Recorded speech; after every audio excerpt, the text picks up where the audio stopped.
अस्सलाम वालेकुम, मैं हूं हुरैन फातिमा और आप देख रहे हैं हिमायती न्यूज HD चैनल। नजर डालते हैं आज की अहम खबरों पर। देहा मोड़ चढ़ाई तालका केटी बंदर जत बिरादरी के जमीनी तनाजा का खुशगवार हल।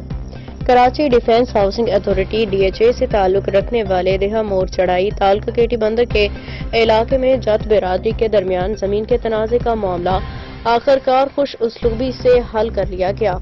इस अहम फैसले में बिरादरी के मुअज़्ज़ज़ रहनुमाओं ने कलीदी किरदार अदा किया, जिनमें रईस दानिश, गुलाम कादिर खान मलकानी, सेठ अब्दुल अजीज, दाऊद जत और हाजी यूनुस जत शामिल थे। इन रहनुमाओं की क़ियादत में बिरादरी के दोनों फ़िरक़ैन के दरमियान सुलह कराई गई, तमाम इख्तलाफात खत्म कर दिए गए। फैसले के मौका पे बिरादरी के अमायदीन और दीगर मुअज़्ज़ज़ शख्सियात भी मौजूद थीं, जिन्होंने इस मुआहिदे को सराहा और इसे अमन व भाईचारे की बेहतरीन मिसाल करार दिया।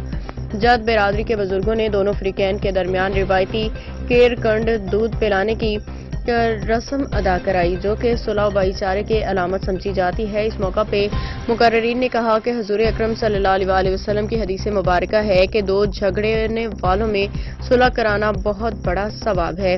इसी तालीमात पे अमल करते हुए जत बिरादरी के इस अहम तनाज़े को हल किया गया, जिससे न सिर्फ बिरादरी में इत्तेहाद व इत्तेफाक कायम होगा, बल्कि इलाके में अमन व इस्तेहकाम का भी बरकरार रहेगा।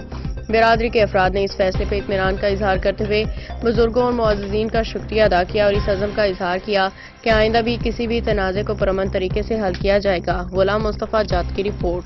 मज़ीद अपडेट्स के लिए देखते रहें हिमायती न्यूज HD चैनल।